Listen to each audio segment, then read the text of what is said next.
I don't know what's going on with my intro.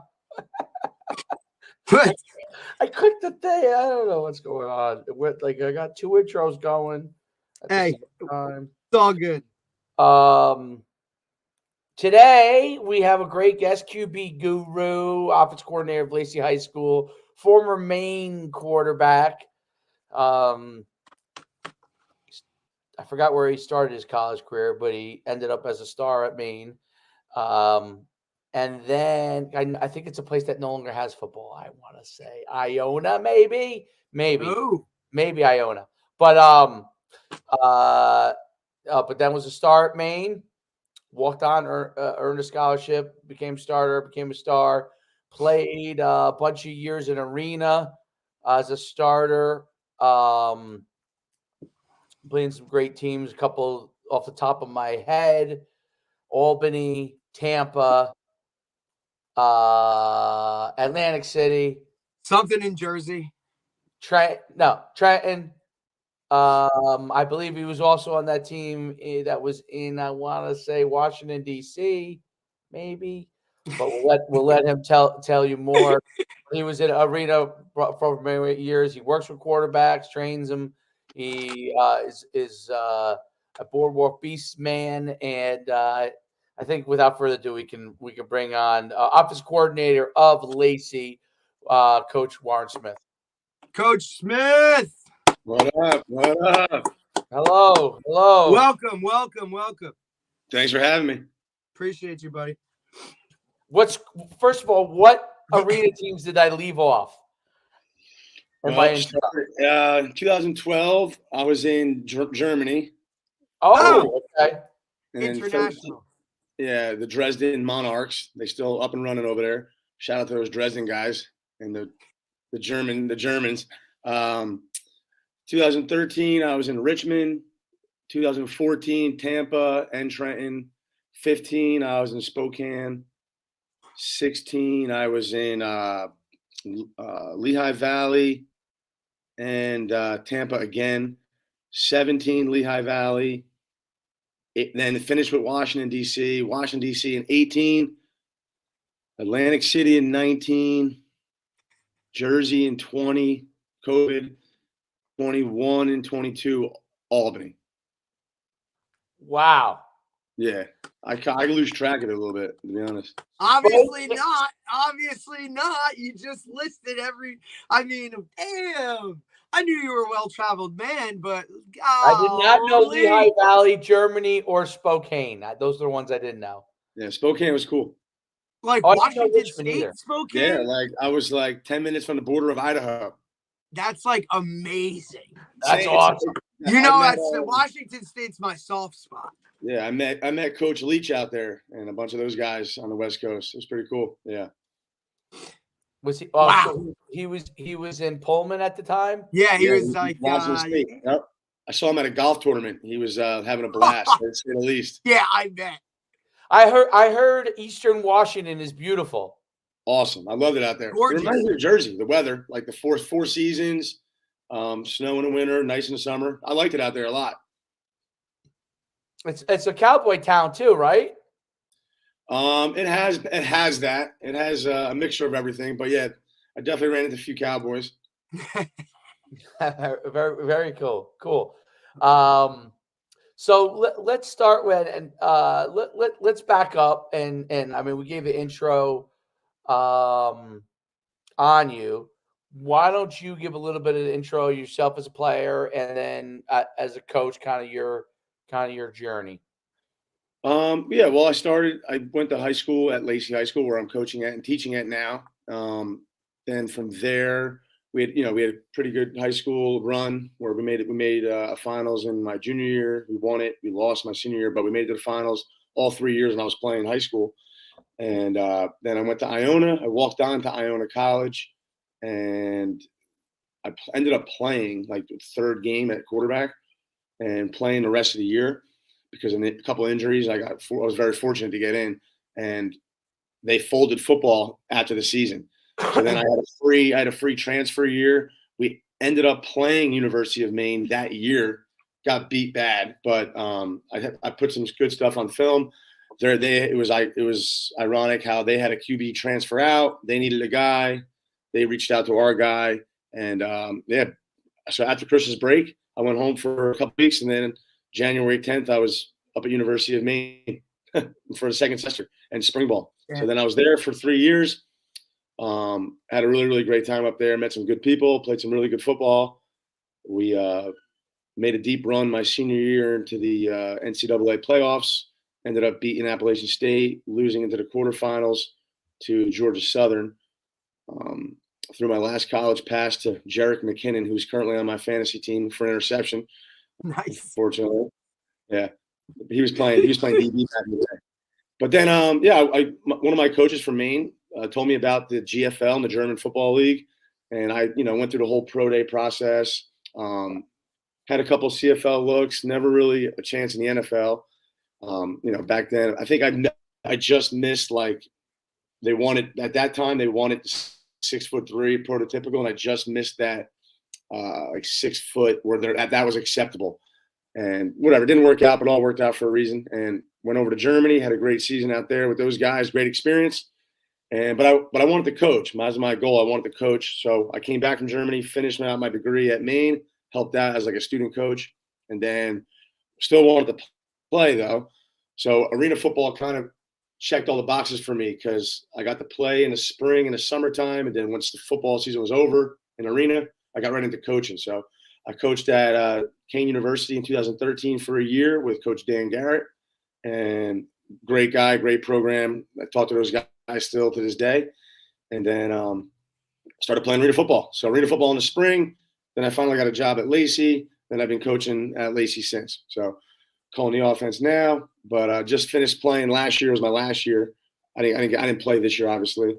So I've been playing for a bunch of years in arena, coaching for a bunch now, and I kind of like that whole schedule I had going. But now I got a little more free time, but gonna end Not that for quickly long, bro. January. I know. So yeah, Not for long. I know. So expect it in January. It becomes free time because that is your free time. The other Correct. Right.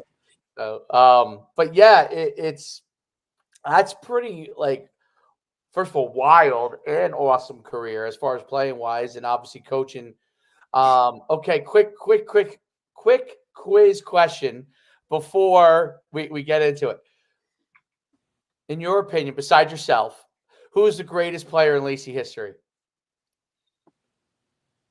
Well, the most dominant player at that time would probably be Keith Elias. Went to Princeton, had a stint in the NFL. But I've seen some good players come through, and I always revert back to Sean McAndrew, who was my receiver and defensive back, first team All-State with Will Hill, played corner. He's our basketball coach here at Lacey. He was one of the best players I've seen. Kept him in the building. Oh, yeah. But yeah, I would say the most dominant player I've seen come through Lacey besides myself. I wasn't even dominant in high school. I wasn't even dominant. I handed the ball off, played corner. I didn't do anything. But yeah, definitely Keith Elias. He had, the numbers he had, the games he's had. He had 400-yard games, once in a generation back. Would love to have him playing tonight. Oh, yeah. Well, especially you guys run the ball, right? So that he could. Right now we're 70-30. Here's my question. Would he be a running back in today's game, or would he be a slot receiver? No, he'd be a tailback for us. Yeah. Well, for you. Right. He was thick. He was. Yeah. No, thick. I mean, I didn't really see him catch the ball or anything like that. So I don't know how his hands were and how his route running ability was, but I mean, he could probably do anything. I mean, he could probably play free safety too. I know Coach V. Oh, I'm sure he probably could do that. There's no doubt that he could. Yeah, there's no doubt he could play strong safety, roll up in the box, or do something like that. I had met him a couple times. Yeah, Coach V talked about it. That he would only play on big downs on defense, third down, he'll go in. I'll go in and pick off the pass. Yeah. So I'll give you a Keith. This is a Keith Elias story. So when I was coming out of high school, Princeton was one of the places that I could have went, and I went on my official recruiting visit there. The guy who Okay. was my host was the current head coach of Princeton's brother.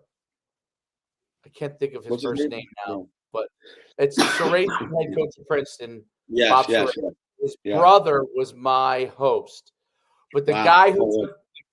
the guy who took me around though at night and was like, and then at night, and then the following day came and visited, came and sat with me in Jadwin Gym for a long time was Keith Elias, and Keith Elias, I wanted to go to Princeton because of Keith Elias. Okay, and I needed to take the scholarship money, but I really wanted to go to Princeton at the time. So, Right. Keith Elias, he took me around, and I mean, he was a rock star, and he was a fantastic leader. Like in the middle of our whole recruit thing, he got up on a table. There was some adult beverages out there, and then was like got everybody riled up, we're gonna win a championship. It was all this kind of stuff, right? Next Sounds year, about right. Ivy League championship. But what was interesting was the way that Princeton used to do it back then was Keith Elias was the sophomore tailback at the time. There was another guy that was the senior, but he was actually already starting to carry the ball more. Right. And then Princeton would bring in every 2 years a new top back. Like they bring in backs every year, but they would bring in a guy they had to have. So they wanted me to be that guy. And so what they did is they did like a 2-to-1 carry thing. So it was like the senior kind of had 2 to the sophomores 1. And then when the senior moved on, the junior now took the 2 and the other guy was a freshman and he got the 1, right? So that was kind of how they did it. Keith Elias was so good, though, that I believe even though he was a sophomore, they were actually splitting carries. And then after that, he went on to carry the ball. He took over. But one of the funny things was the guy they got instead of me was good, but not exactly what they wanted. So Keith Elias ended up carrying the ball the next 2 years, like an insane amount of times. Yeah. And they won the Ivy League championship and all that kind of stuff. But yeah, Keith Elias was great. And I mean, he came in and sat with me the day after he took me around for like 2 hours. We're sitting in Jadwin Gym, and he was and he literally sat there and talked to me. He's like, "Yo," he's like, "if you want to run track too, you can run track." He's they allowed that too, huh? That's cool. Well, if you were one of the kind of the guys that they wanted to have, he was allowed. He ran track like his freshman year, and then I think he stopped. Like he just focused on football. But he said, if you want to do it, like if you're one of the top guys, you're going to be able to do. Like, listen, academically, I was good, but my SAT, that's a different level. Well, my SAT scores at the were 1080. Yeah, and that's not getting, But that's like borderline. You get into Patriot League with that. You know what I mean? That's what I was trying to get into, but I went different. Yep. Well, basically what happened was if you were I met a few guys that were in the same range as me, believe it or not. But well, I'm sure football visits, right? If you were like however they do like the rating of their players, like if you were rated the highest player wise, then your scale could go a little bit lower. Right. If you were like, it kind of like goes in like if you're their top recruit, they'll find a way to get you in. Right. They'll find a way. So, and 1080 isn't so bad. And Derek, you I don't know if you know this guy, Coach Smith, but the guy who was the running back coach was Di Gregorio. You remember, Di Gregorio passed away. He was the Nutley coach. And so Di Gregorio was the running back coach at Princeton. So he passed away last year, I think, from like pancreatic cancer or something like that. But Di Gregorio was the running back coach. So it's pretty wild because I would see him. He was after a few years, he was a high school coach. Does Elias have a Super Bowl ring? Yeah. Well, for the Giants. Yeah, those Giants. No, he's like. Like that LT era, or is that before? No, he's after that. Late He's after that. 90s. Yeah, Oh, he he's like graduated. Rodney Hampton He era? graduated at Lacey in 90, 91.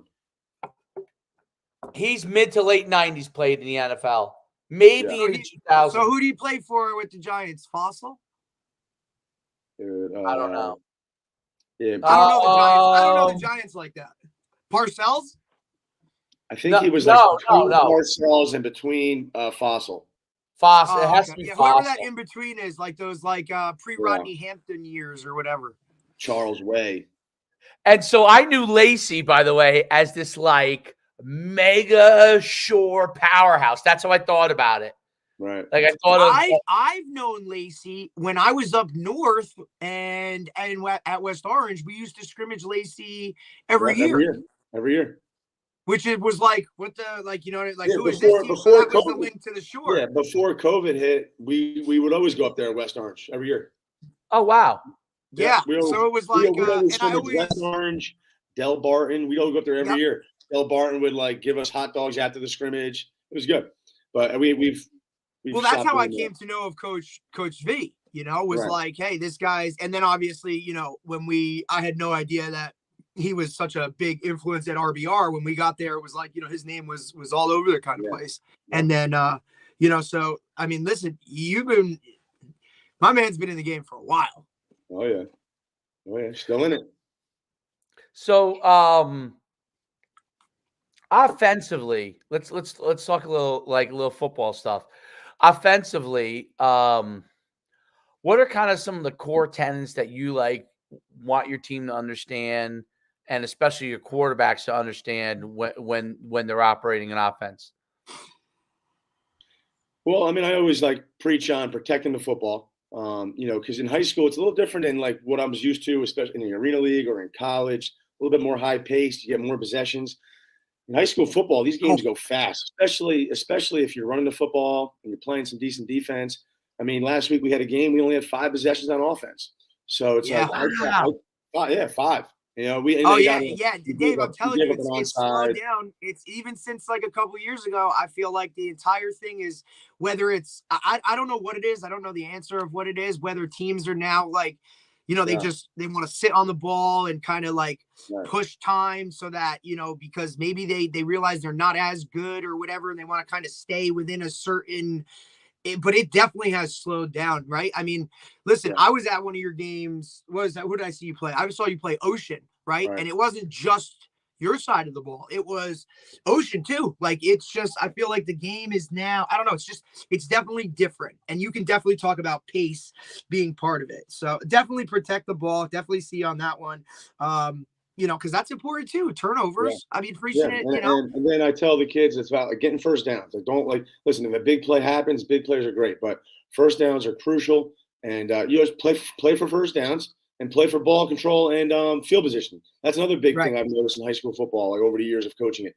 Like, if you give us a short field or a half a field, it's very, very hard for a high school team to go 80 yards, 12 plays without shooting themselves in the foot. You know, so I mean, listen, I'll give it I feel the exact same way, and that's exactly.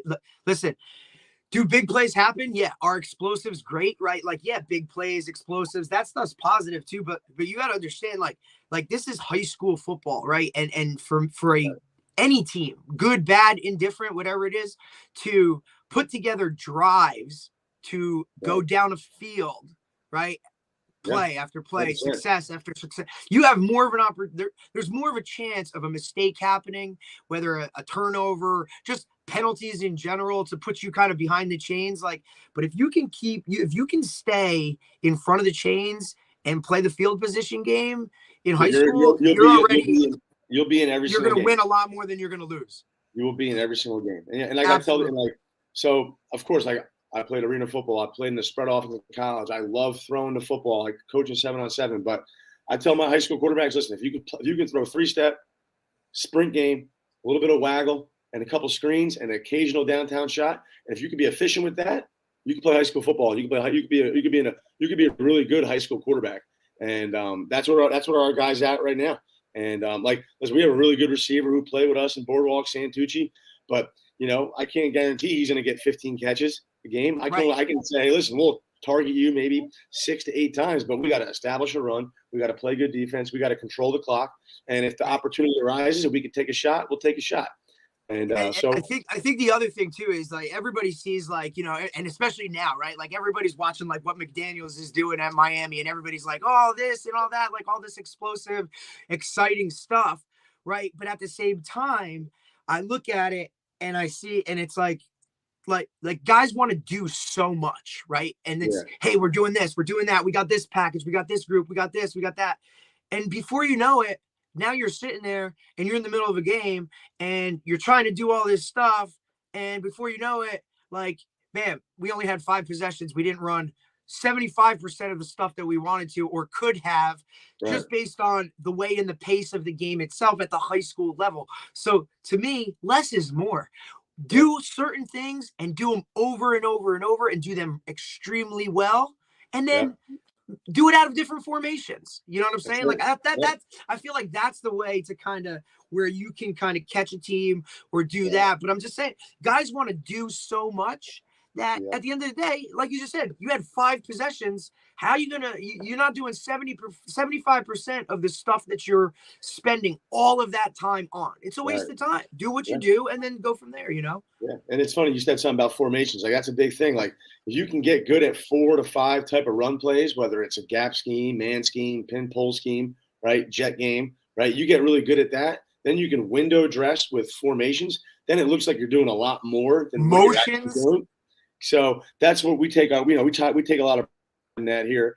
So if you can window dress, it looks a lot more complex than what it is, but it's just formation changes, and then getting good at like what you said, like 4 to 5 type of run plays that you like, and you can even break that down to 2 to 3 depending on the weekly game. Depending on what you're good at, and obviously, and obviously, like it's just you got to. I feel like the biggest thing is you need to adapt whatever you do to the guys that you have. You know what I'm saying? Especially at a public school, at a public school, you're dealt the hand. You got to play the hand you're dealt. And I've had years where like I've had some really good receivers, but then maybe the quarterback isn't that polished of a thrower. Then you play the percentages, and if the kid can't get the ball to the receiver 50% or better, then you're like almost wasting time trying it. What are we doing? I've had really good quarterbacks with not that great of weapons, and then you kind of hold the quarterback back. So again, it's all about playing the hand you're dealt, understanding your personnel. What always holds true though, gotta play good defense. If you play good defense, you'll be in every game. Good defense and ball control and field position, and so good defense. Go ahead. Good defense is absolutely like pivotal, key. Like I would say, like what I'm. Like when people think of you as an offensive guy, I'm like, listen, you guys play great defense. Okay. We'll figure out how to score. Okay. If you can't play defense, there's no magic for us, scoring over and over again if we can't stop anybody. It just gets challenging. It just gets challenging because you get down a couple of possessions, then you sort of have to become one-dimensional. And then that defense that you're playing knows the situation you're in. Then they play kind of more of a prevent type of defense. So, I mean, it all starts with that. It all starts with, playing good defense, field position, and then that's where the playing field becomes even. As soon as you get yourself in a hole, it's hard to dig yourself out. So, especially in high school, when time's going like that, and you get 6 to 8 possessions a game. Well, that's where I like what you said, window dressing, right? So motions and formations, you could do so much with motions and formations and still run the same plays, right? Yep. And think about it. Making them look different though. And what does the defensive coordinator have to do? He says, "Oh my goodness, okay." And a lot of in high school, formation them and motion them, even if you run the same plays. They think you're running different stuff over, but it's really it's just challenging for a defense to align right.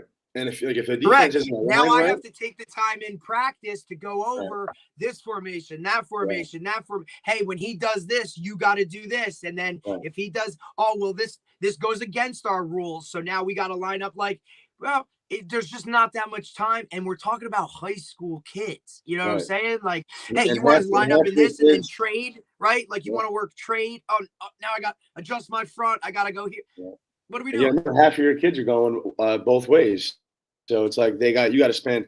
It's not like you're getting 2.5 hours like you do in college on one side of the ball where you can go over blitz pickup, you can go over screen game. Like, you got to slice it up every day. But knowing that you're only getting an hour and 5 minutes of offense one day and 45 minutes of offense the next day, because you're getting your best players are going both ways, and they got to. And then today, hey, today this guy's not in practice because he's got to go see the doctor for his ankle, and then hey, this guy might not play, so he's getting his license today. Yeah. Oh yeah. I gotta get my license. And it's Friday the 13th, boy. Woo! Well, as long as they don't take off for their birthday.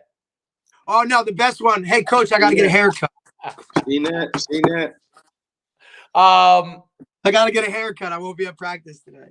What, if any, things are you taking from what you learned in? The arena game to me is fascinating. So because if you look at the NFL now and even college, a lot of the stuff you were doing at arena is infiltrated NFL, college, obviously with the multi-tagging game.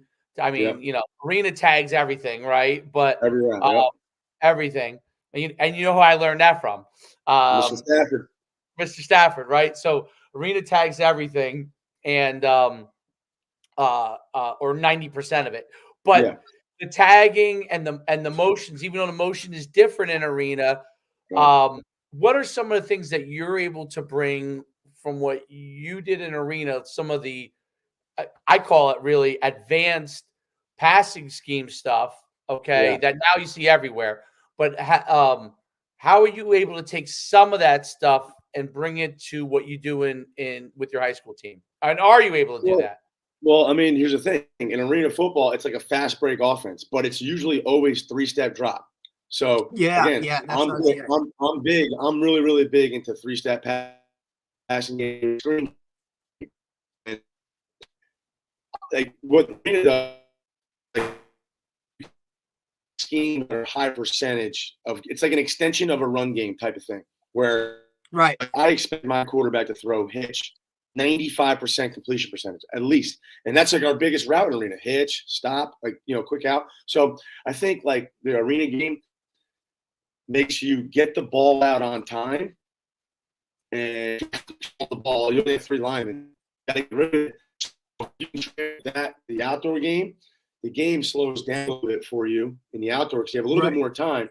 But if you can develop a 3-step package with high percentage, maybe screen on one side, 3-step on the other, that's kind of like what arena was like. We can have a screen built in with a 3-step game to the right, and depending on what a defense you can do. And now you see in the NFL or even in college sports now, in football, they have screens built into one side with like a 3-step drop or an RPO built to the left side. And now that's a little bit complex when it gets a little bit more complex than high school, but you can dabble with it. And again, I think the biggest thing is the 3-step game and getting the ball out and getting high percentage, stretching defenses horizontally, which then ultimately will help you run the football in between the tackles. And as we know in high school football, if you can run the football, you're probably run the football and play defense.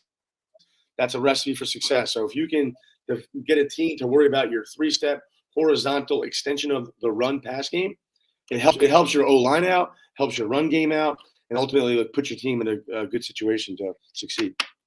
Warren, you'll laugh at this. I'm doing stuff listen to this. At 8U that you guys would use at arena. So I'll give you an example call, right? The only thing we still do with them, even though they all have wristbands and they can go no huddle, but we still huddle them just so this year we want them to understand. We go no huddle in practice. We use wristbands in practice. They go fast, but in the game I huddle them just so they, because they're 8 years old, so they all know where they have to be.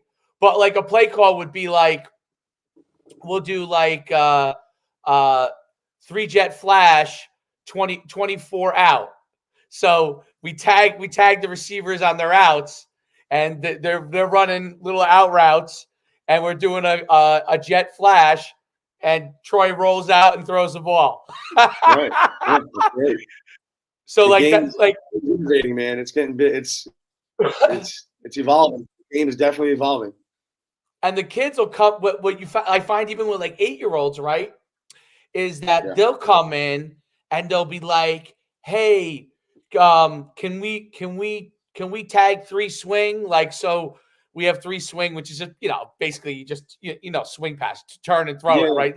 Yeah. It's not a hard pass, but we have a great fullback, right? He's a tall, lanky kid who's like the best athlete on the team, and he'll be they'll come in and they'll be like, okay, hey, can we run our routes? And then Troy just throws a quick swing to us because we'll run them off, and I'm like, yeah, here we go, 24 out, 3 swing, and they spread out, they run their route, and then we do the dump. I mean, super simple stuff that they can complete, Exactly. High percentage, and it's fun, and the kids are excited to like come to you about it and be like, hey, coach, let's do 3 swing, and you're like, oh yeah, they're coming in practice with plays, so they'll come in and be like, hey, I have an idea for a play. And I'm like, okay, like when you let them get a drink of water, I'm telling you, at least once or twice a week, a different kid I have linemen that come to me with play ideas. They're like, hey, what about this? Like off our little dive play, can we throw something they see on Madden, right? Right, that's what I was just gonna say. They've already run it and they've done it on Madden. Yeah, well, yeah, that's what like. Can we run a cross route, right? Or my favorite is they want to run PA crossers. I'm like, we don't have time to get PA crossers off. You're like, that takes a little too long, buddy. But it's great to see, like, when you teach kids those things, and that's why I asked about the indoor game principles, because with tagging and stuff, even the style of offense you run, which is run heavy, right? Yeah. You're able to bring those principles to them and make it more exciting, right? Even though you're still kind of primarily run heavy, right?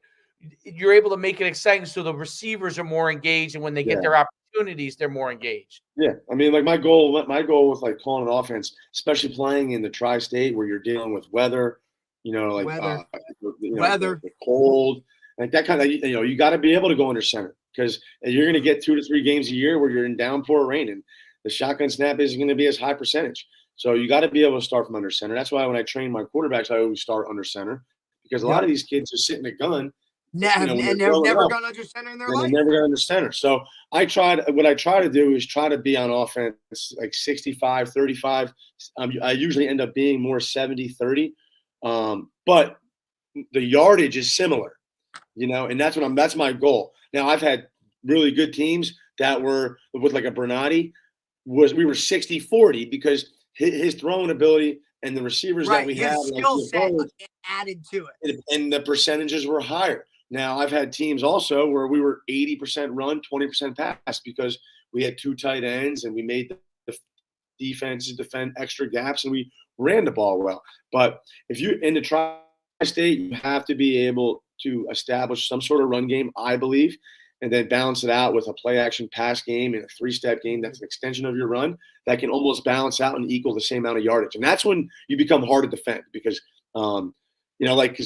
defensive guys they will, and the best ones do, but they don't want to defend everything. They want to say, all right, this is what they do most of the time, and this is what we're going to stop. If they're going to beat us, that guy's going to beat you. But if you can get high percentage with your run and your pass and your screen game and your gadget type plays, you become hard to defend. But ultimately, still got to play defense, and you still got to play good field position. Right. We still have to block and tackle. If you can't block and tackle, the rest of it. Coach V says it best. Coach V says it best. Almost like every 3-game speech he gives, he just says it very simply. He's just like, I don't care what's going on. This game is still about blocking and tackling. And if you don't block well and you don't tackle well, you're not going to win a football game. And if you do, you have a shot. Listen, it's the reason that they're the first things that you when you learn football. It's like it's the first things that you learn. Right, is, hey, I'm going to push this. I'm either going to push this guy around or I'm going to grab this guy and bring him to the ground. It's the 2 basic things that you learn. And none of that happens because, remember, that all takes place on that line of scrimmage. It's the first 2 things that happen. Then the ball comes into play, right? Then you get to do that stuff. So. Are you guys able to still be like practice wise, so what does that kind of look like now? Are you still able to be as physical as you used to be? Are you less like is there less live tackling? How do you There's guys no live tackling. how do you Yeah, guys so I would say like in camp we have like our live periods. But the thing is, you still got to realize you're still developing your kids during the season as well, and kids are developing. It's not like you recruited a kid and they already know how to tackle. Like you got to teach this stuff. So like, there's a fine line in high school, I believe, where you got to still tackle and block during camp, especially. And I would say that you still have to like entertain like the thud period during the season, Yeah. just so you can like, just so your shoulders and your neck and that kind of stuff can get used to it, because a lot of these aren't used to it. And so there's a fine line, and I think every team's a little different. If you have an experienced team, if inexperienced team, but we've always gone live those first 3 hours, kind of like bits, and then we get into shoulder pads, and we start teaching the basics of tackling and blocking, and then we let them go live for a couple periods every practice. And then once the season starts, depending on how experienced it is and how inexperienced, you can either keep that foot on the pedal and do that, or you can shift it back. And so like we have team periods still, like good versus good for 12 plays, and we let the kids go as fast as they can. But when we go, like we do our inside run and our team periods, like towards the end of now, like in this season, towards the end of this season, we try to keep everybody off the ground. Yes. But yeah, it's I don't think there's a right answer. I think it's you adapting to the kids that you have and the experience levels they are. Yeah. And, I think that's and if you got an experienced team, like if you got a really, really good experienced team, like I don't think that Toms River North is bringing those kids down to the ground right now. I highly doubt that. But when you got inexperienced teams, maybe you still got to teach and preach that stuff on certain days early in the week. So to each his own. It's whatever feels the best.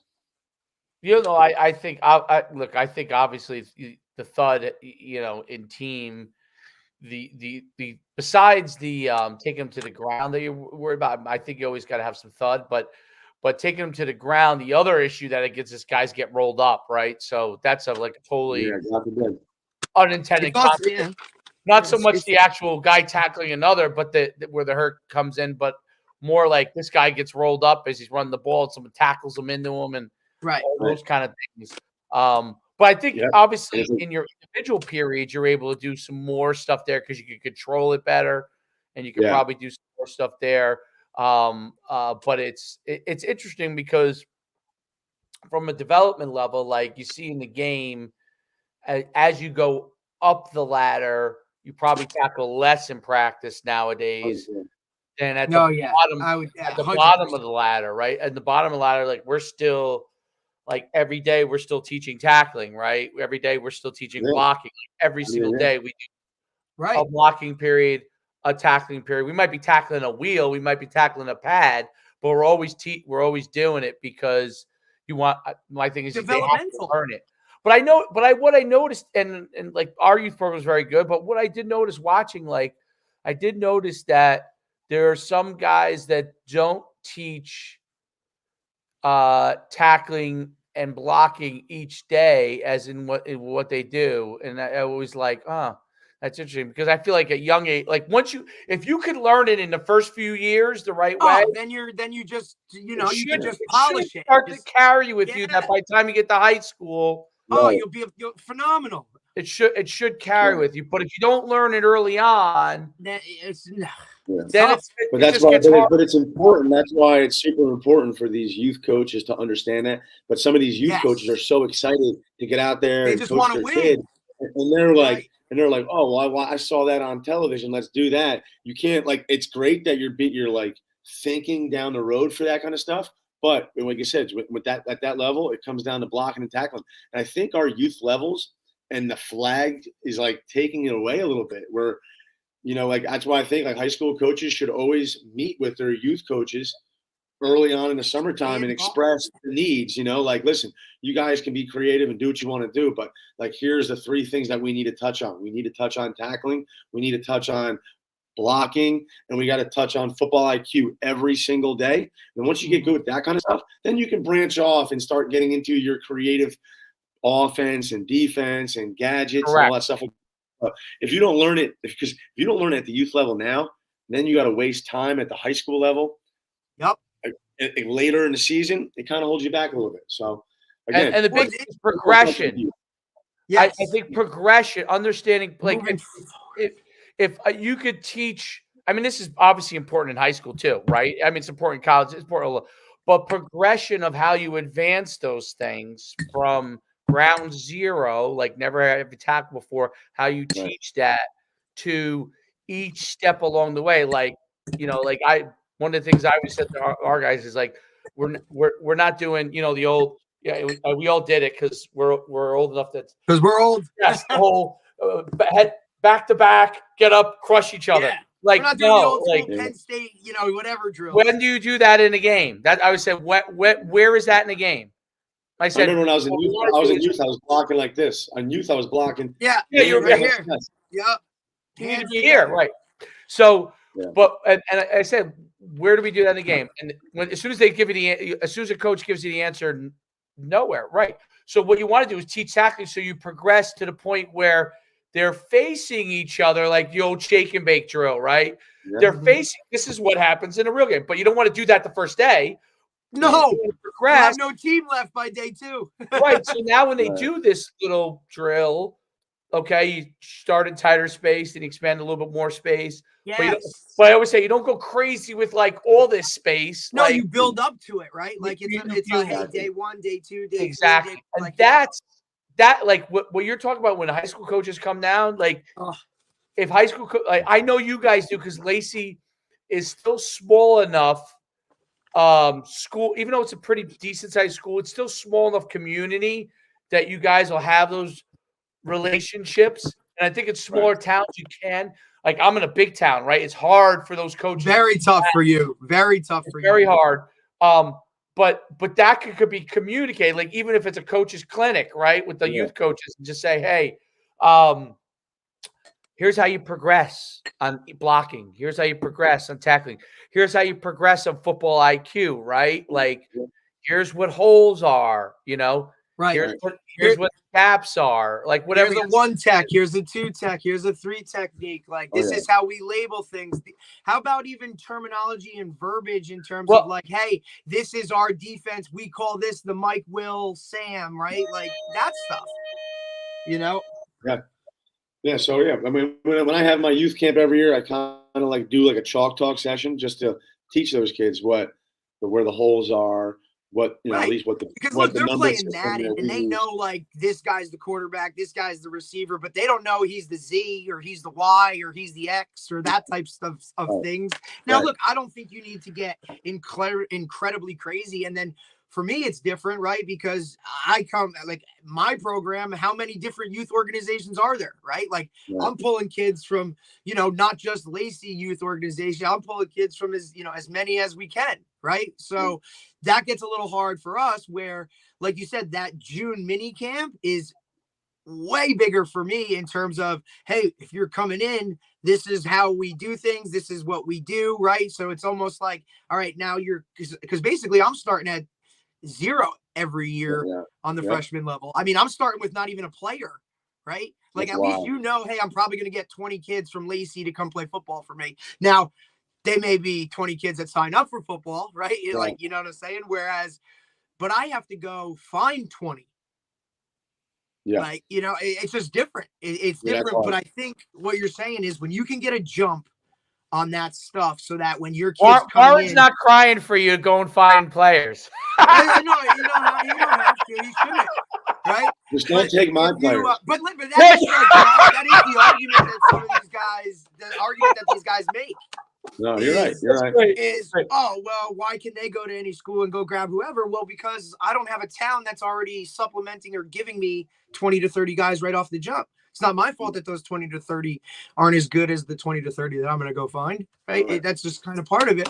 But it's also that when the best programs I've seen are the ones that get involved in their youth program using their verbiage, their terminology. You also want to know those, like, I can remember growing up in town and looking up to high school coaches in terms of like, wow, if we can do what they do, right, that'll be great. And then when those guys would come down and talk to us, like, it just gave you a sense of something different.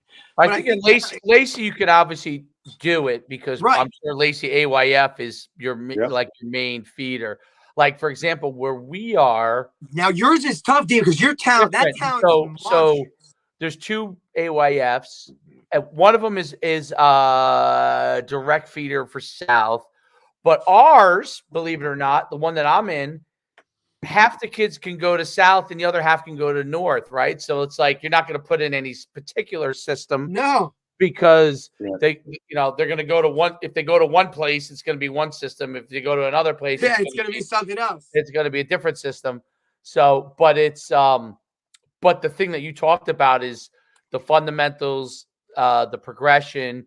That's where I think the high school coaches make a huge impact. The IQ of the game, like things that young kids want to know, right? Like. Those are big deals, and but still make it fun too. You can't just be like, it can't be like just boring. Like, you got to make it fun. And these kids, they're on their social media, they're seeing their TikToks, they're seeing what the NFL guys are doing. So you got to like have a sprinkle of it all. But again, making sure they understand the basic fundamentals like IQ, blocking, tackling, and making it fun at the same token.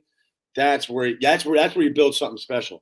Do you guys do anything like at the high school level, like, I don't know, players of the week within your group? Do you do stickers? Yeah, we do. So obviously there's the Shore Savage page, and they do all that good stuff for the kids, which is awesome. I feel like our kids, all they care about is Shore Savages, and I'm like, hey, let's just worry about what we got to do, and if everything works out, you might get on it. You'll be on there. Right. So, but yeah, we do pride stickers. We do and we only give them out when we win, which it's an incentive, obviously. But we give it out for like pancake blocks. We give it out for touchdown passes, perfect extra point team, defense pitching a shutout. When the offense scores, everyone on the offense gets one. Coach Stupiello, one of our defensive guys, special team guy, he does a great job with it, man. He has it all mapped out, talks to the kids, like everyone claps and cheers. Kids walk up, you put a sticker on the helmet. Like when you do that, it should be something. Now, we did it last year. We're not doing it this year. The helmet awards or whatever. Now, but you can be like Ohio State and give them out for like everything. I love helmet so that your helmet's covered. I know you're like. I'm an award guy. I am like helmet awards. I did it at high school. I do it with the little guys. The only thing I add in this with the little guys is that I give them. You ready for this? I don't know if you ever heard of these things. Teeny, you know what teeny mates are? These little. So yeah. So it's little NFL football players. It'll be like. And they probably love it. Tyreek Hill, like the kids who are the players of the week each week. I give out like 5 or 6 of them, and they get. Yeah, they're collectible. Like it'll be like it's random. Tyreek Hill, or I give out football cards, a football card pack. They probably love that stuff. And oh my God, they go nuts. This week, my Amazon order didn't come in on time. I have to give it to them after the last game. But they were going nuts because I didn't do the awards this week. I said, after the game, you guys do great. We'll give everyone an award. Yeah, like our last game. It's our last game coming up. But I found that like it's amazing how high school kids, like just with the pride stickers, right? How they respond to those things as an incentive to win, to have a completion percentage that they should have, to throw a touchdown, to run a touchdown, to block, to get a big play. It's amazing how far that goes. Like these kids run off the field after they have a pancake. Block. It's like I'm getting a sticker. I had a pancake. Think about it. It was the same thing a couple years ago, right? When they did the turnover chains and all that kind of shit. Like those guys, like any incentive. And listen, we're looking at these guys like, they're high school kids. Bro, there's still kids out there playing a game who want to have some fun with it. You know what I mean? Absolutely. I mean, the days of, I feel like that, you got to give them something, and they love it, which is crazy. It's awesome. I love it. Yeah. Yep. I remember when I was in Germany. When I was in Germany, they had the big hit of the game.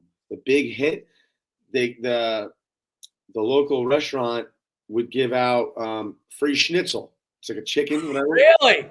So, like, you know, our linebackers was running down, just headhunting people, waiting for the coaches vote. And so, like, these guys are getting depleted. And on Tuesday morning when we're having our meeting, they're like, and the schnitzel winner is, and it's like, and they give it to the kid, and then they go and they get free food at this restaurant, free schnitzel, whatever it was. And I obviously never got it because I never hit anybody, but I would always go with the guys, and it's pretty cool. Like, they were always excited about it. But yeah, just back to what we were saying, the whole pride sticker thing and the turnover chain. Kids look forward to that. So you got to be able to, like, have sort of incentives for the guys to play their best, but also don't get carried away with it where you're losing where it takes away from what you're trying. Yeah, you don't want to lose sight on the ultimate team goal. You know what I mean? So, and that's why I do like you only give it out when they win, right? I think that's right. Yep. Same thing. Yeah, only when you win. So now it's like, it doesn't matter if you don't win. If you don't win, you're not getting anything. At the end of the day, that's great. That's great. You made a great play. I'm glad you had an interception. Good thing you had 2 touchdowns. But you know what? We lost the game, so it doesn't really matter. I don't want to hold you up too much because you probably have a gym class coming up soon that you're going to have to teach. Before I let you go, first of all, what's your Twitter and anything like that if anybody ever wants to reach out to you? So my Twitter handle is, let me double check it. It's or Instagram or this thing is. So yeah, my Twitter handle, I'll type it into the thing here. Hold on. So it's at. We got to know where to find you. Yeah, well, I'm always here. Well, I know that's Twitter handle, WarrenSmith8, and the Instagram, which I like to do. Right, you're an Instagram guy. Yep. Big one. They got a big one this week, man. My Twitter game, my Twitter game's got to get better. My girl, she kills the Twitter game. I gotta match her. She crushes it. Your girl crushes the Twitter game, dude. It's probably why she has such good players. Right, and that would be the Instagram. WTS. That's it. Good. There you go. Perfect. So good. The Twitter handle is at Warren_Smith8, and the Instagram handle is WTS_JR_8. Perfect. Oh, good. You put it in the chat, so that'll go out. There you go. And look, if you guys know any quarterbacks that are willing to train, looking to get them going. Absolutely. Actually, it's funny we say that. What was the kid Brody? No, what was the kid's name? What were the 3 kids that were at our Hazlitt quarterback thing every day? Every week? Who were the 3 kids? Arch. Twins. The twins. You have Archie, the brothers, the right? twins, The brothers, and then who was the other one? The kid, the Georgia guy. Archie, but there was another one.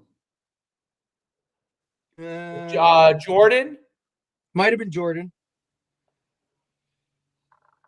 Oh man, I wish I could picture. There was Jordan. There was Brody. There was. I just got rid of it. I can't believe I forgot. I'm trying to think now. Oh, how about the big guy? The big guy, the 11-year-old. Yeah, one big guy. It was one of the smaller guys. He was at the Middletown North. He was on the sideline. Well, not the sideline, but he was like in the area where we walk out. He said, "What's up, coach?" I look at him like, "Oh, I know who you are." And it was and the dad was there. The dad was a really nice guy too. I forget the kid's name, but he was wearing Middletown North gear. It has to be Jordan. Yeah, Jordan. I think it was Jordan. He plays on my team. Jordan. Yeah. He plays on my team. Yeah, he's on my team. He was at the game. Yeah, he's on my team. Jordan. That's awesome. Jordan's actually like so. We have a very, very good team, but I mean Jordan's one of the quarterbacks. But he plays a lot of linebacker. He's actually pretty good. He makes a lot of tackles. But Jordan was at it. Obviously Troy's on that team. I'm trying to think of who else was there. What's the kid that worked with me? The receiver. Noonan. Big kid. Excellent defensive end. We have to use him at center though in our team because we're in shotgun. He's a excellent shotgun snap. So that's big. But yeah, I mean, what's that? Yeah, that's Jordan on the left. That's Jordan. That's Jordan. The middle.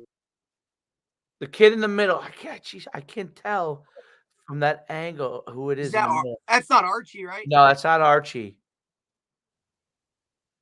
Oh gosh, I can't tell who that is. I know. I can't think of. I can't tell who that. Like I can see the face clearly, but like it's not clear enough. Like I know Jordan because I see him every day. So, I see Jordan every single day, so I know. Awesome too, though, Jordy. This guy in the George's red. great kid. Jordan's tough kid. But yeah, like listen, if yeah, the one in the Mason is Mason. Troy and Jordan are on 8U.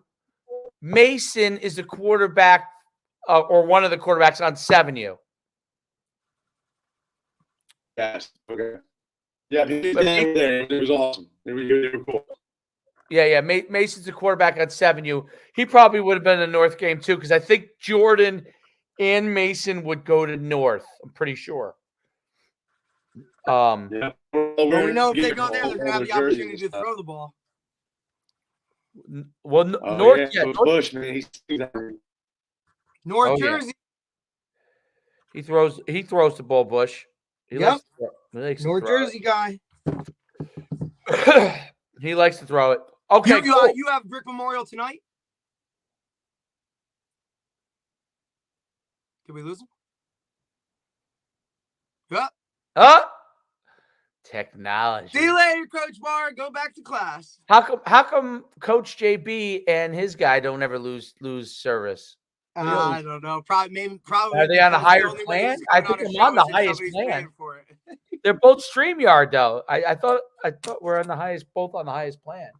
We have. Really? By the way, do you know that their live has a lot of viewers?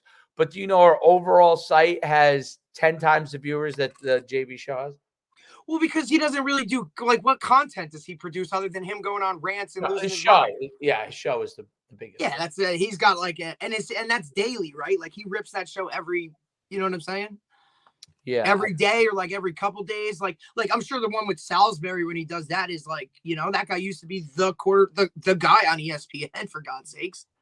Yep, absolutely. Talk about falling from the wayside. But listen, I love talking. It's always good to hear his perspective because he's kind of caught in the conundrum of two worlds. You know what I'm saying? I think Ward with like, he's played in the Arena League, which was like a fast paced type of like, I love this offense. I like the ball every down.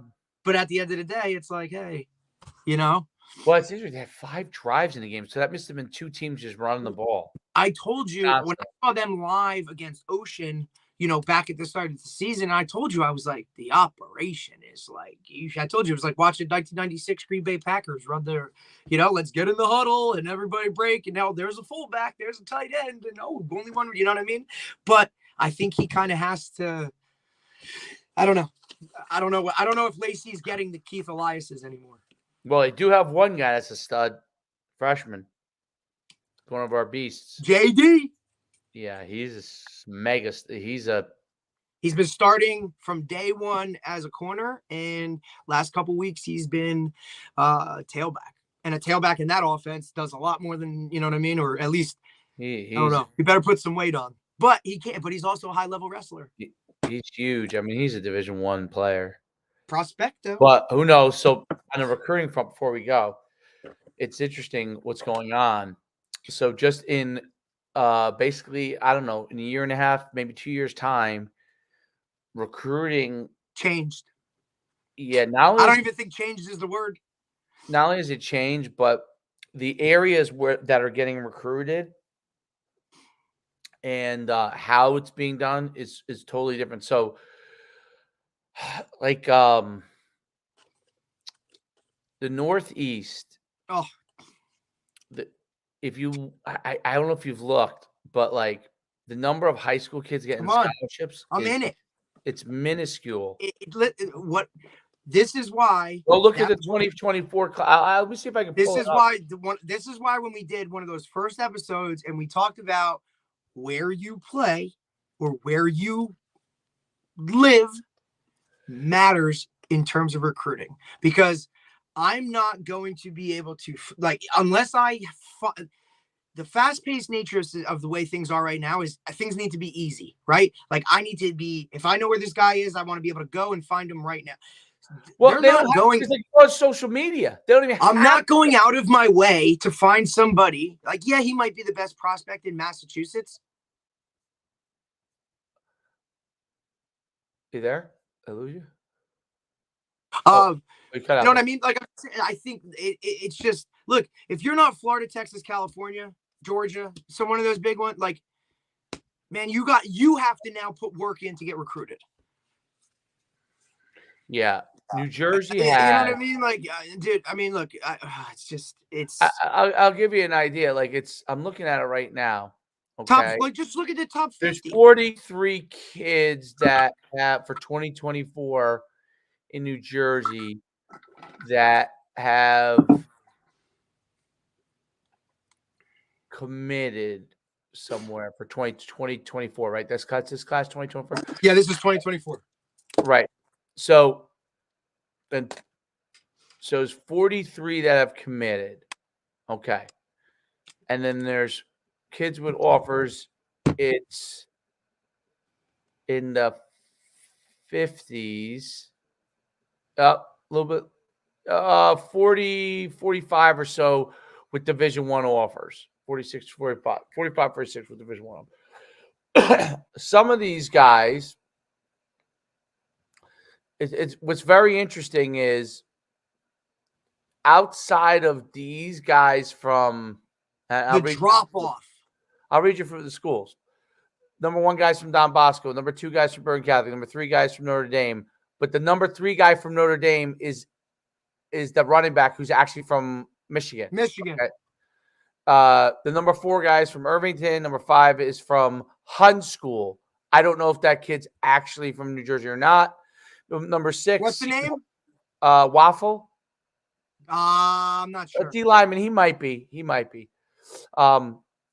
Seton Hall. Manuel Ross is 7. Red Bank Catholic. Bergen Catholic. Notre Dame. Winslow. St. Joe's. The Mount Olive kid. The Old Depascale kid is 13. Okay. It's all private schools. Hun School, Millville, Delran, Lawrenceville School, Red Bank Catholic, and the Lawrenceville School could be from anywhere. So that's interesting. Listening to that here and that, and listen. Then you're looking at the public schools. Most of those public schools are where, right? Not North Jersey. No, they're outside of North Jersey. Other than Old Depascale and Mount Olive. They're like, I would almost consider it like Philly-ish. It is Philly-ish because, like, remember we played Next Level Greats, and they had, but they were like East Side Next Level Greats. You know, Willie Love is number 21. That's their, yeah. Camden. He's one of the top. He's like one of the few that hasn't verbal. Right. He hasn't. You're right. He hasn't. Right. He's one of the few that has not. 22 is Bergen Catholic. 23 is Tom's River, which is Micah. 24 Paramus Catholic. 25 Shabazz kid. That's North Jersey. Probably a former St. Peter's kid. Is that Massey? No, it's Pruitt is the kid. Oh, he's a former. So he came from. He was Pope John. He was he was St. Peter's. St. Peter's. So there you go. So he just There's a Patterson East Side kid. That kid was very good. I watched him on the film. Don Bosco kid, West Orange PCT kid. The kid died. He's a stud. A Rutherford kid, tight end. That kid's actually a stud. Big kid. We talked about that. The Dye brothers, right? Or PCT. Yep. Trevon and Todd. Union City kid. Another there you Irving go. kid. Park Ridge has a lineman. Yep, going to UConn. Another Camden kid, Tom's River, which is Tarig, but I'm not sure. He could have he's screwed up a little I bit. don't know if he's. I don't know if he. I don't know what his deal is. Yeah, it's not good. I know that from what I've heard, it's not good. St. Peter's, Timber Creek, Timber Creek. also south. Paramus Catholic, Pope John, Dietrich, the QB. Irvington, Irvington has 3 kids. Irvington easy has 3. Number 41, which is Irvington. Okay, kid, Eric Lee. He's going to UNH. So after him, there's 2 guys, DeLuca from Hunt School going to Temple, and Rodriguez from Hillside going to UConn. But here's the thing you have to see. Like, so when you get down, like, and this is what I think has changed. The prep kids going to Stanford, but outside of once you start to get to like 38 is UMass, Dude, 39 is UMass, 40 is Temple, 41 is UNH, 42 is Temple, 43 is UConn, right? And then after that, there are guys that have offers that haven't committed, or maybe those offers aren't even there anymore because they didn't commit. You know, they have stars. I know that's what happened to Tariq. There's a few of these guys that I think that's the case. So I heard, so for example, like Elijah Jennings from Pennsauken has Boston College, Ole Miss, and Pittsburgh as listed as his offers, but he hasn't committed anywhere. I wonder if I don't know. So I'm just saying this, not knowing. I wonder if even those are available anymore. You understand what I'm saying?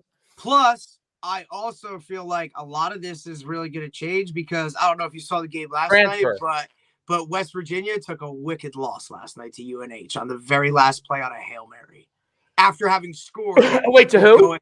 Who did they lost to Houston. Oh, Houston.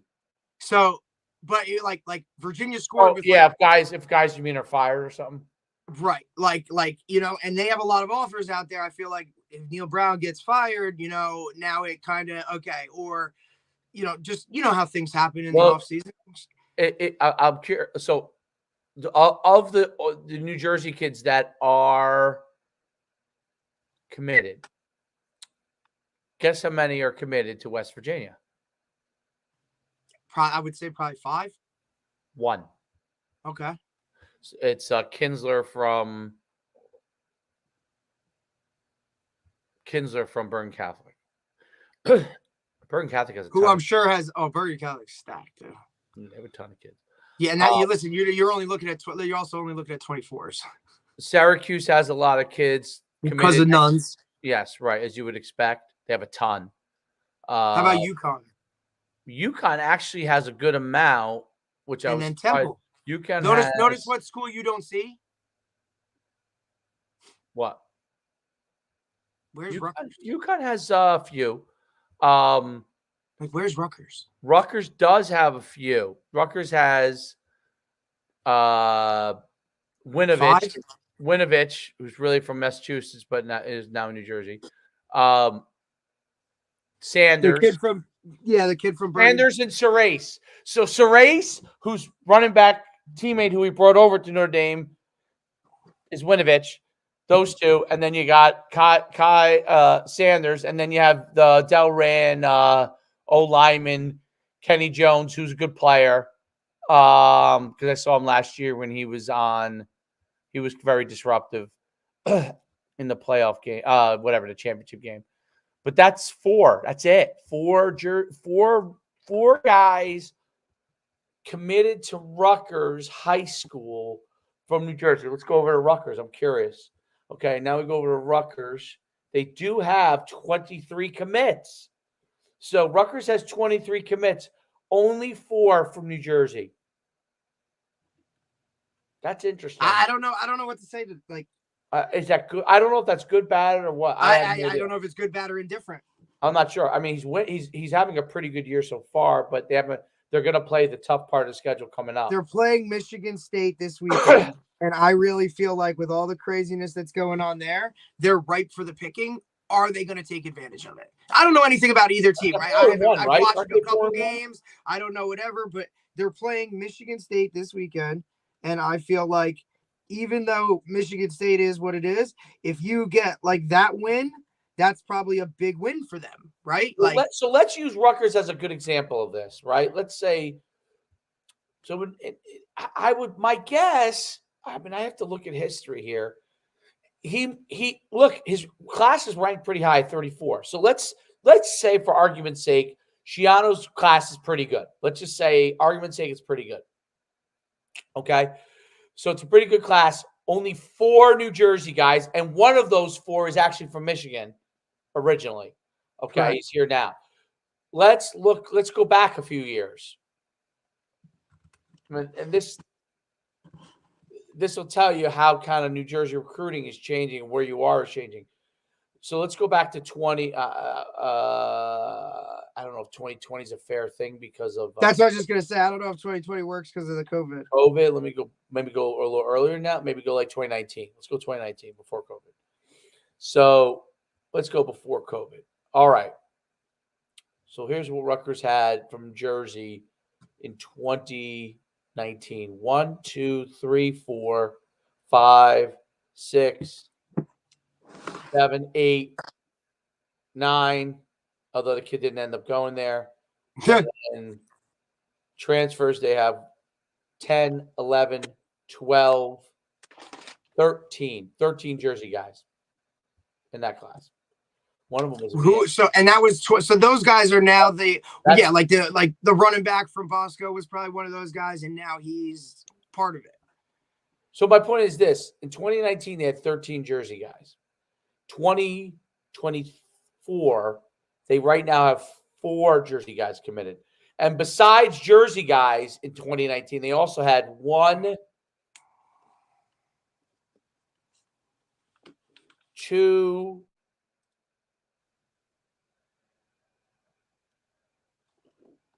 2 New Yorkers. So that's 15. That's what I was just gonna ask that. 15 New Yorkers. I won't count PA, but those PAs probably Philly, so that probably should count too. But let's just say, for argument's sake, that's not the case. Okay. So 15 guys, and that was before Shiano, I think. But 15 guys, or like his first year, maybe. Yeah, maybe his first year. And let me see how many New York guys this year. 1. Oh, Erasmus Hall, Curtis. There's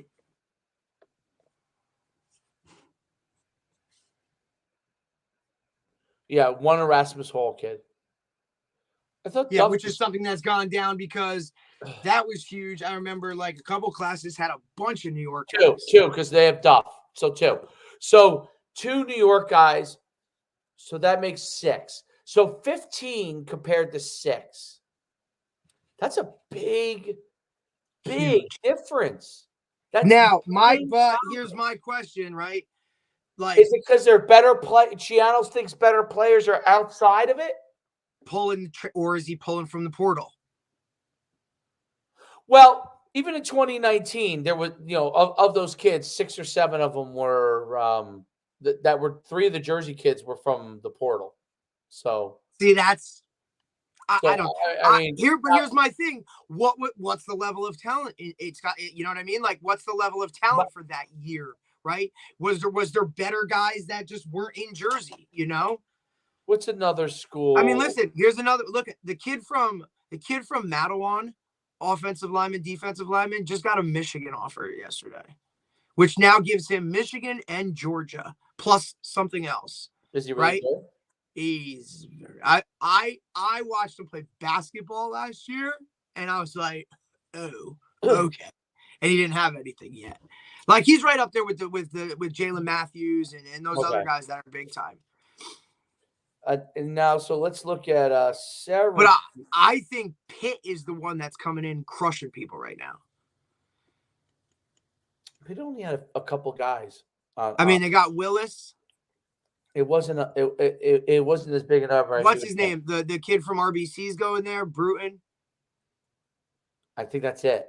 So let me see. Hold on, I'll tell you in a second. Michigan does well because Partridge. Yeah, they're only going to take 1 or 2 kids. Right, they're going to take the top, one of the tops, and let them be done. All right, here we go. Would you say Pitt? Pitt. Willis and Bruton. That's it. Willis and Bruton. Temple, I bet, has a lot. Temple they probably pull all those Southern Jersey cats. I think Temple's going to recruit Jersey. They took 3, I think, or 3 or 4. Syracuse has a lot. You know who else? You know who I think like you don't see? Oh. Penn State. Penn State has. Didn't Penn State used to clean up Jersey? Maybe they don't feel it's as hot a place anymore. Torrey. That's what I'm saying. That why am I going to recruit that? Like, there's no need. I don't see Brian Cushing coming out anymore. One guy from Penn State. So Stanford, there's a couple because of what's his name, the connection with. How about Boston College? There's not that many. Because that may not have anything to do with. That may not have as much to do with not recruiting Jersey as maybe it has to do with the fact that they're struggling a little bit. You think? What about Maryland? Yeah. Well, Boston College, one guy committed to Boston College. How about UConn? How many UConn have? UConn was a few. I saw 1, 2. 1, 2. I thought I saw 3, but I'm not seeing it now. UConn. I know the Park Ridge kid's going there. Rodriguez, the Park Ridge kid. 2. Nothing. Syracuse has a bunch. And that's obviously we all know UMass has 2. But if you think about it, like let's go back a few years, okay? Like to when New Jersey probably had 50-something scholarships when I was in high school, okay? But obviously UNH is FCS, and they have pull the kids number 41.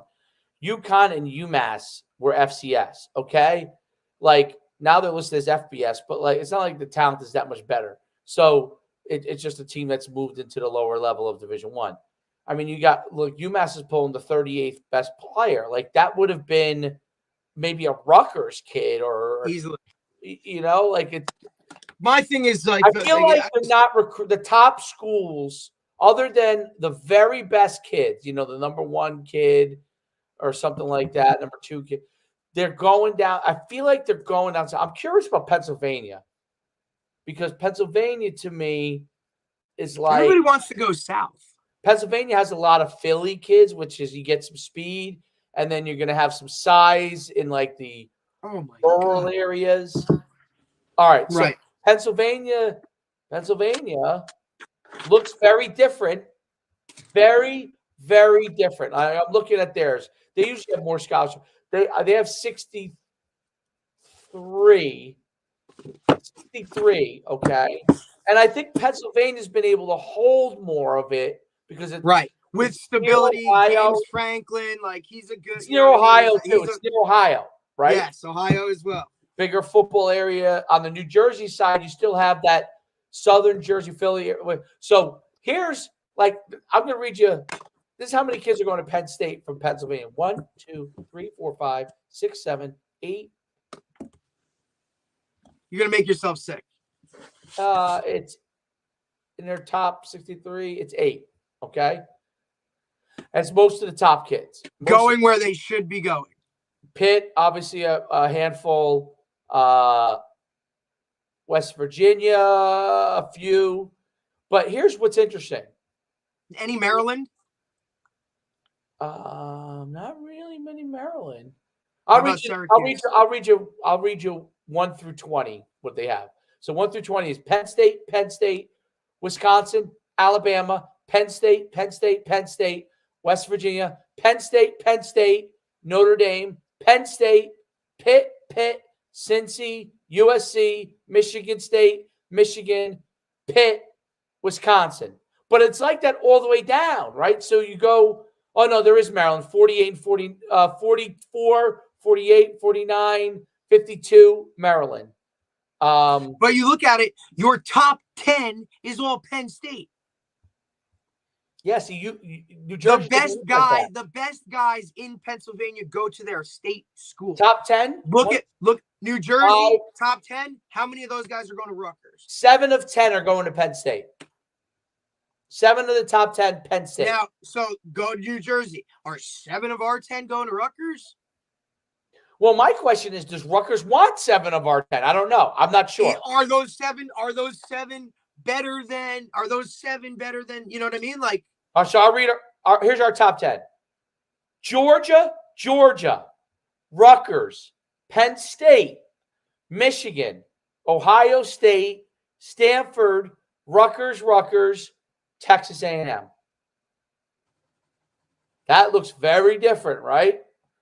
And then after those, honestly, after the top 20, it's really next tier schools for the most part, which is Power 5. Now, you go do that in Florida?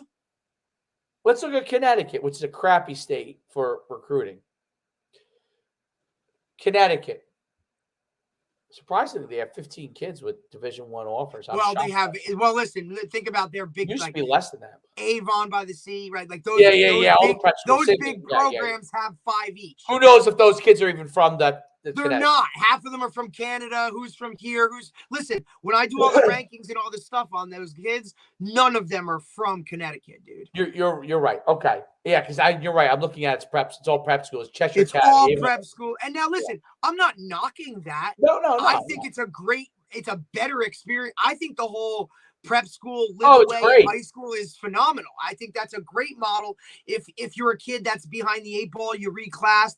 Like you said, maybe you're from Canada. You don't even know how to play real football yet, right? Like, I think those are great. And the coaches that are there are very good high-level coaches, right? Like your boy from UConn, Woolley or whatever, who does, I think it's Avon by the Sea or whatever. Like, those guys know what's going on. What is it? Avon Old Farms. Oh, close enough. Sounds like I'm going to like a winery. Beautiful place. Yes. I guarantee you it's freaking gorgeous. No shit. Listen, the Northeast right now, this time of year, there's nothing like it. It is fucking spectacular. Especially New England. Okay. That's what I'm saying, man. You're going up there. That season at Sacred Heart where I traveled the entire East Coast for football and playing games. Amazing, right? Like, it was just what a great thing. But anyway, here we go. Back to Connecticut. Top 10. Do their top 10, which I agree with you. It's totally skewed because of the prep school. They're all prep school kids. It's all prep school. And after this, I'll read you the top 10 what schools I go to. But first, we'll go to college. Penn State, Stanford, Georgia, USC, South Carolina, Michigan, Wake Forest, Virginia. Not committed yet. A kid's not committed. And then Duke. The schools, you ready? Cheshire Academy, Avon Old Farms, Cheshire Academy, Choate Rosemary Hall, beautiful school. You got to be a millionaire to go there. Avon Old Farms, St. Thomas More, Avon Old Farms. Didn't Hunt School play Avon Old Farms? Yeah. They killed them, right? Or crushed them.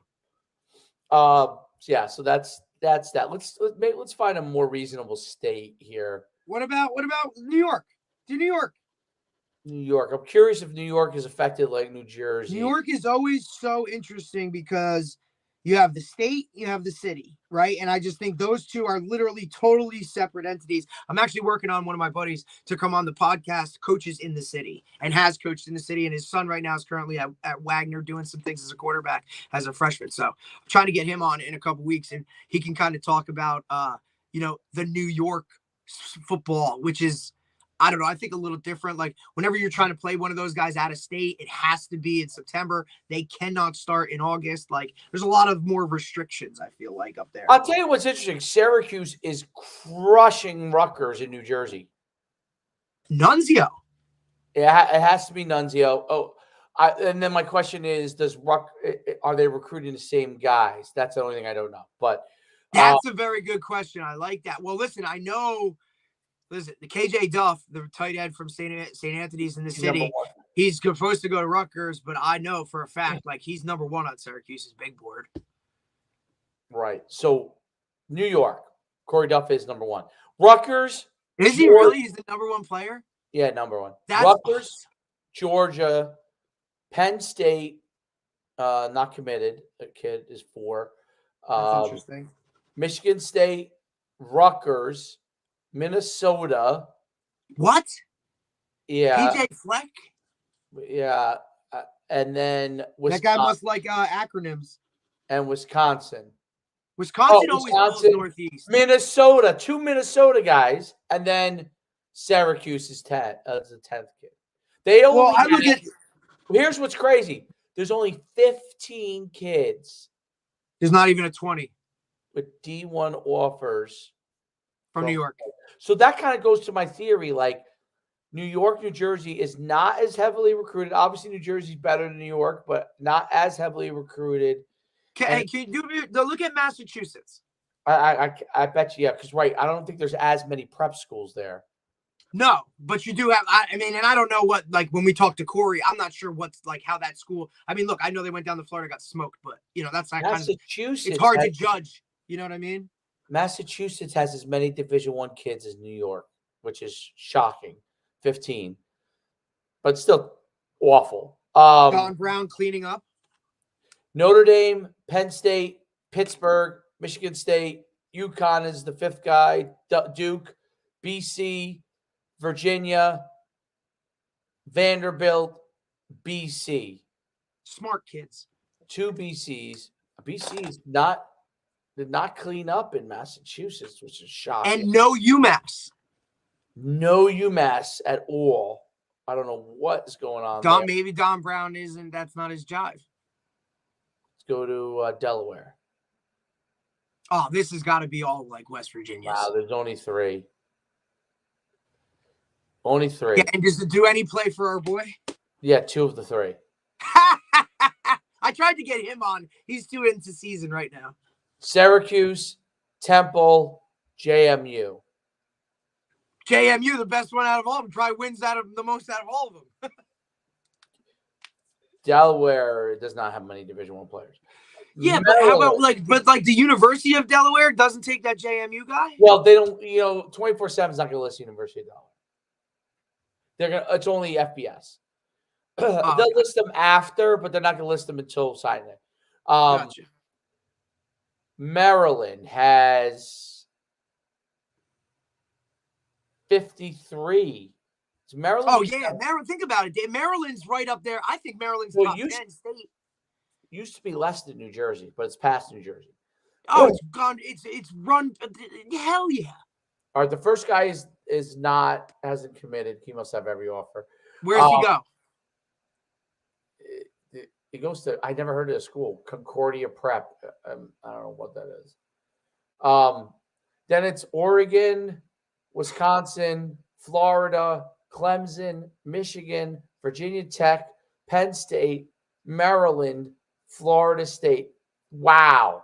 Think of the level all these guys are. They're all Power 5 guys. It's like that all the way. It's like that. Well, that's Maryland. We're talking that Maryland is a hotbed.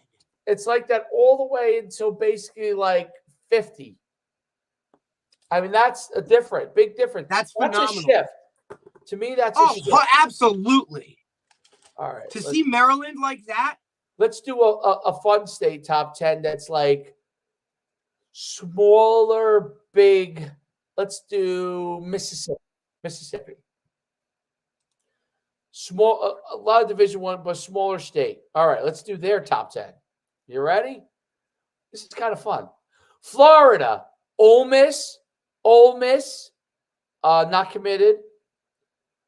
Ole Miss, Mississippi State, Arkansas. So look at it. So Mississippi cleans up in their state. You know what I'm saying? Like Ole Miss cleans up. Like they have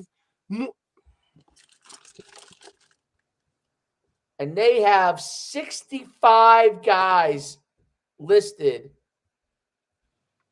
with FBS Power 5 conference scholarships. That's pretty wild, right? How many people live in Mississippi? Let's find that out. Not that many people live in Mississippi. MISSI, PPI. $2.9 million. 1/5 the size of New Jersey. 30 more scholarships. All right, let's do this last one before I get off here. Let's try and find a state that's small that might. Let's try Kentucky, which used to have nothing. It used to literally have nothing. It used to be considered a basketball state. All right, Kentucky has Kentucky. Oh, Jacob and Jared Smith. Remember those guys, the linemen? Yes. They're 1 and 2.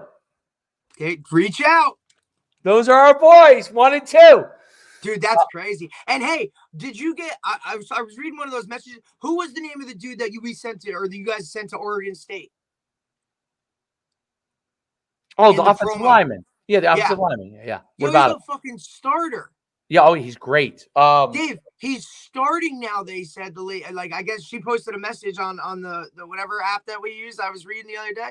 I was like, damn, dude, talk about a success story. The kid went out there, just moved for whatever, and is killing it. It was cool. It is. Let's see. It's I'm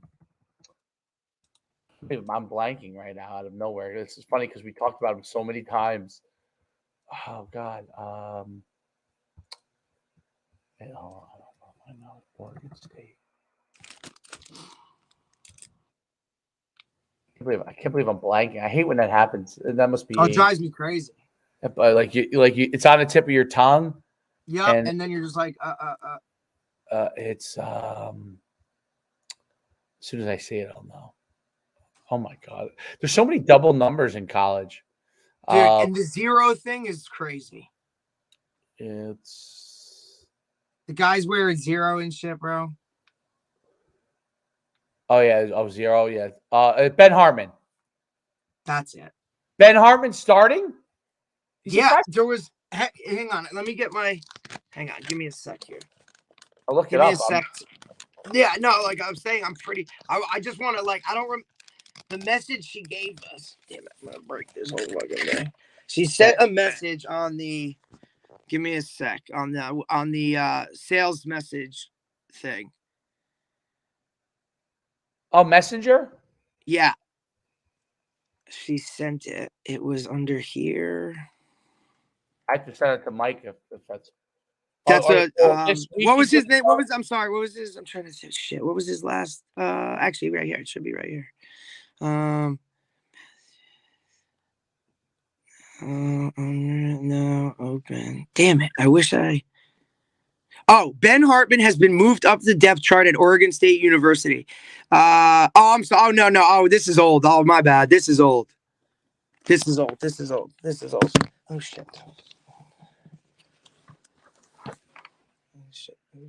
shit. Well, yeah, God, and I don't think in college you can't see their the depth chart.